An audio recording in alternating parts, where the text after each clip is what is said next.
What's up, everybody? Crash here. Welcome back to the Star Side. We talk about Westeros, Star Wars, and Marvel. House of the Dragon Season 3 is over, and we've already discussed that they are off the rails, off the books. Some of it's good, some of it is not, and I will tell you what I liked and what I didn't like in that finale. So, like and subscribe if you like the content. Sorry if the sound's a bit off. I'm going to try to get that right, but here we go. First off, Rhaenyra is spiraling. Rhaenyra is saying to Bela that insolence runs in your blood is crazy. She is very, very connected to Valyrian blood and has been almost all her life. Her first husband was a Valyrian. Her husband's second wife was a Valyrian. She had to pretend that all her kids were Valyrian all their lives.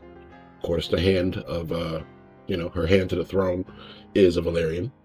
And then all these men that she's about to walk into the sept with are Valyrian. So pretty crazy to say that to Bela.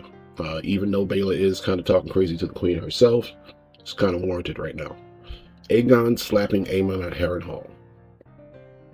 That scene is definitely not in the book, but like I said, in the book we're not getting any Aegon stuff. Anything that Aegon related, we're not getting. They want to surprise us with what he's been doing towards Rhaenyra's end. So Aegon just appearing at Harrenhal. Of course, I thought it was Vhagar. In the books, neither Aegon or Sunfyre are able to do that. Sunfyre can't fly as far as he flew to get to Harrenhal, and Aegon could barely walk at that point. He did fly later on in the book, but after that flight, he never flew again, never walked again either. So, yeah, they just lessened up some of his injuries so they can do that stuff. And Tom Glencardy is doing his thing as Aegon, kind of like his portrayal of how Aegon's redemption is happening.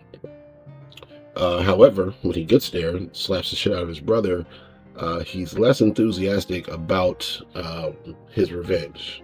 Something is just off with Aemond, and he could tell that it's not going to be the same revenge that he dreamed of. This is not the guy who had burned him to take his throne at Rook's Rest. So made a plan. Hey, snap out of it.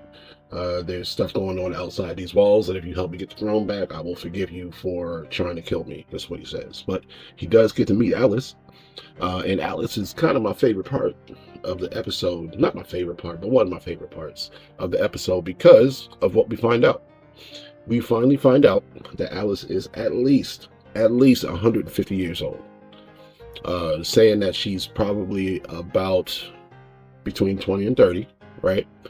We are in 131 AC, and when Harrenhal was burned is when her sons died and she was trying to save the last one, that was around 1 AC. So if she was born 20 years, 30 years before that, she's at least 150 years old, could be a couple more years. So that's interesting in itself, and it makes my tinfoil hat theory of Melissa Blackwood looks a lot better than I thought it would when I said it. So basically, if you don't know, Harrenhal was built by a house called House Hor, and it was Harren the Black was his name, and they were actually part of the Iron Islands. And his grandfather had this big war with the Storm Kings at the time, came in, seized a bunch of the Riverlands for himself. And then his grandson, Harren the Black, ended up building Harrenhal on the land by the God's Eye. So Harrenhal itself took 40 years to build and almost made the Iron Islands and some of the Riverlands broke in trying to build it. So ironically, when it was built, when it was finished, and Harren decided to move in, was the day that Aegon and his sisters decided to take Westeros. So he thought that his walls were big enough, strong enough to outlive any siege, but any land siege was all they planned for. So, being that dragons can fly, Aegon flew above the castle and burned all the pillars, all the stone melted, and that's why Harrenhal is what it is today. Not Melissa Blackwood, I'm already going there.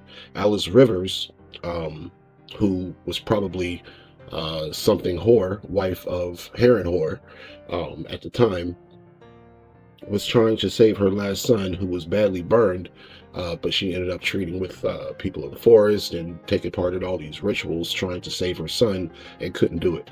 But realized that as her son died and she tried to go with him, that whatever she had done cursed her to live forever, basically. And then she had to sit there while all these different river lords came in and out of Harrenhal as the years passed. So that's her story. And being that's her story, it is possible that 60 years later, she could still be alive and be Melissa Blackwood, mother of Bloodraven. So if that's the way we want to go, Aemond has nothing to do with Bloodraven, but Alice Rivers might. So, all right, so that's my thoughts on that. Rhaenyra killing Septon Eustace, I did not like. Also, Alan being the one to do it, I also did not like. And then her speech in the crowd, I pretty much hated. Like, does she know what the secret is? We always say real G's move in silence. Lions don't concern themselves with the opinions of sheep. It happens as the king's rule must. Like, she needs to believe in herself and just tell these people that I'm the queen. Anything you need, come to me. Otherwise, go about your business. You know what I'm saying? Like, she's taking too much time trying to prove to people that she should be the one in charge. And I hate the fact that she told everybody about the secret prophecy. So that's really not the way it was supposed to go. Now, the small folk of King's Landing had no idea what she was talking about. They don't know about anything going on beyond the wall. Most of them haven't even left this city. So I don't think that it goes down into lore that way. I think that there has already been lore about it. If anybody knows about it, it'd be the Northmen, right? But I don't think that anybody's going to remember enough that it's going to be rumor as we get down to the time of Game of Thrones 170 years later. So kind of think that the writers just messed that up there, right? It was obviously some other stuff she could have did, other stuff she could have said, but that's probably my least favorite part of the episode. Mysaria getting fired while her jaws were still tight. Her face probably still hurt from the other night. It was probably messed up. But will she have something to do with the shepherd? Since we saw her escape, we saw her stay in the city and see Rhaenyra's speech. Will she have something to do with bringing the shepherd up to try to get back at Rhaenyra? Or stay alive long enough to gain a favor with the Hightowers, like Alice had said. So we'll keep an eye on her story. Obviously completely different from the books, like everything else is. Ulf is in trouble with both sides, but you know, I kind of like the way they did that with Daemon assuming that Ulf was maybe up there on the hill with Silverwing and not in the city. And then wondering why Vermithor came back, but Vermithor looked like it didn't have a writer because we saw Hugh Hammer already in the city as well. So not sure what's going on with those two without their writers. But we saw what happened. We saw Ormond embarrass Ulf in the middle of the city in front of everybody, and then Ulf go directly to his dragon and decide what everybody's fate was going to be. We saw Hugh find his wife dead, pretty much. We don't know how. Her house wasn't burned down or anything like that, so we don't know what happened to her. But I'm sure we'll find out in the next season. But that's where they're going to pull Hugh's motivation from. I'm just not sure what they're going to say it is. Daemon attacking the city doesn't necessarily mean that it's his fault that she died, especially when she didn't want to come with Hugh Hammer anyway when he tried to get her to go. So don't know what they're going to say his motivation is, but we'll see in that next season also. Like I said, in one of these videos that I've done, who occupied the town of Tumbleton was reversed. So in the book, all the Rivermen and the Northmen had already gone through and made it to Tumbleton before the Hightowers approached. So when the Battle of Tumbleton happened, it was the Hightowers on the outside of the city looking in, and all the river lords and Northmen inside the city try to protect Tumbleton, because Tumbleton was said to only have like 40 armed men to protect the city normally. The Footleys weren't a wealthy military type of city. They were just like a little market town. So they welcomed all the rivermen and all the Northmen down to help protect them from this upcoming army.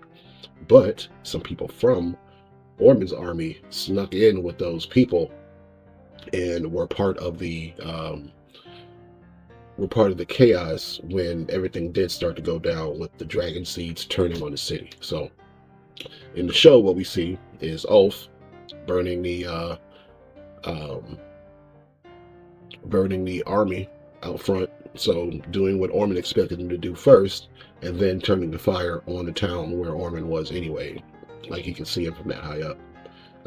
But yeah, so kind of turned on everybody, and once the dust all settles, we'll see Ulf and Hugh Hammer's part in if there's going to be a second Tumbleton or their march on King's Landing, or what they're going to do with that. So if there's not a second Tumbleton, I'm not sure what Adam Valerian does with Sea Smoke for the rest of the time.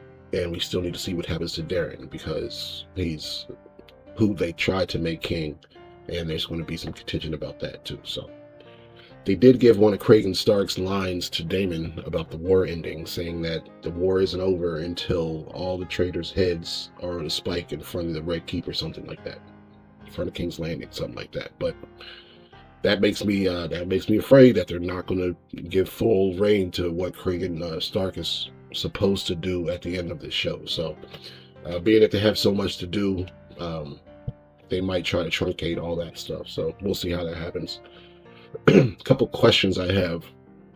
Where was Caraxes when the war finished? I saw him in the air.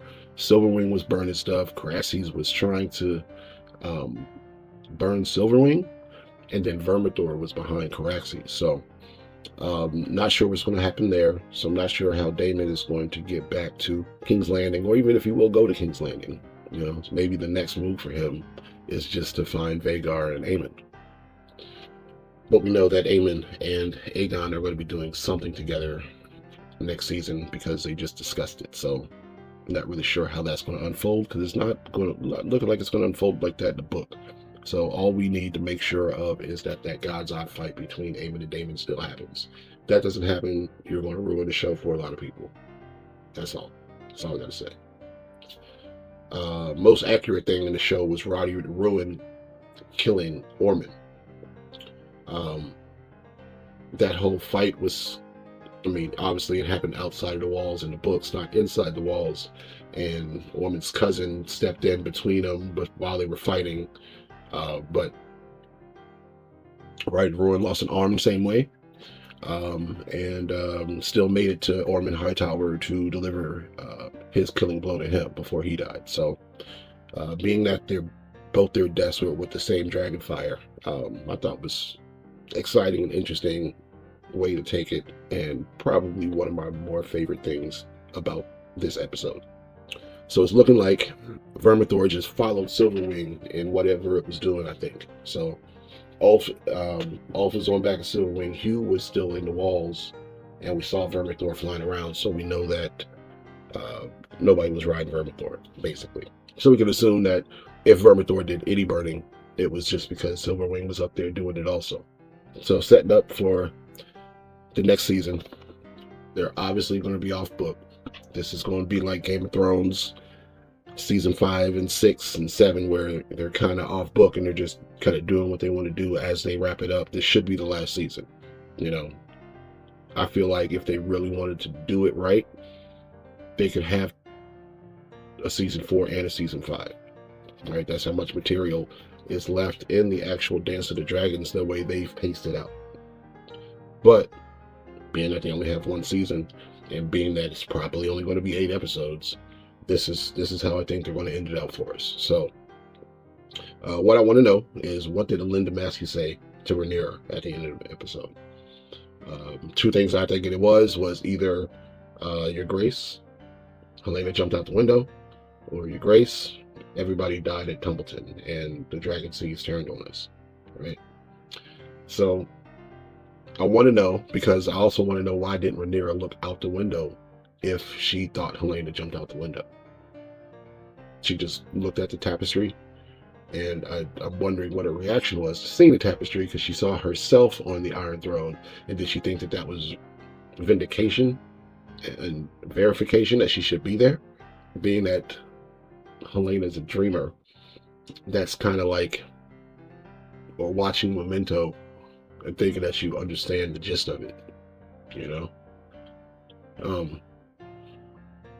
Alicent with the butterflies was, you can interpret it in a different way. You can interpret it as a cute moment where she realizes that her daughter probably died because all these butterflies are seemingly flying around her. That's never ever happened to her, and she knows how connected her daughter was to bugs and insects and things like that.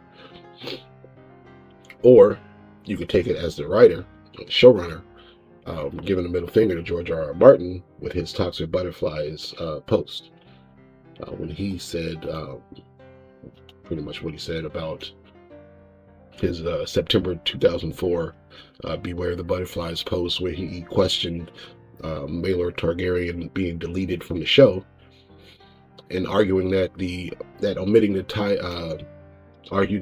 the toddler ruined the psychological horror of blood cheese, and consequently made Helena's decision to do what she did later on be less consequential. So in addition to that, Martin and Condell have basically stopped talking to each other, with Martin revealing in 2026 interview that Condell had basically stopped listening to him, and HBO had to step in, requiring the author to submit his feedback directly to the network so they could act as a buffer. Then there was the season 3 Zoom blowout in January of 2026, where the friction had reached its peak in a Zoom call where Condell pitched his structural vision for season 3, and Martin raised numerous objections to the plot direction, ultimately declaring that this is no longer my story. Martin candidly described his relationship with the showrunner as abysmal, worse than rocky, resulting in HBO temporarily halting communication between the two to force a creative reset. So I don't really know if all those dates are correct, but I'm pretty sure all that stuff happened,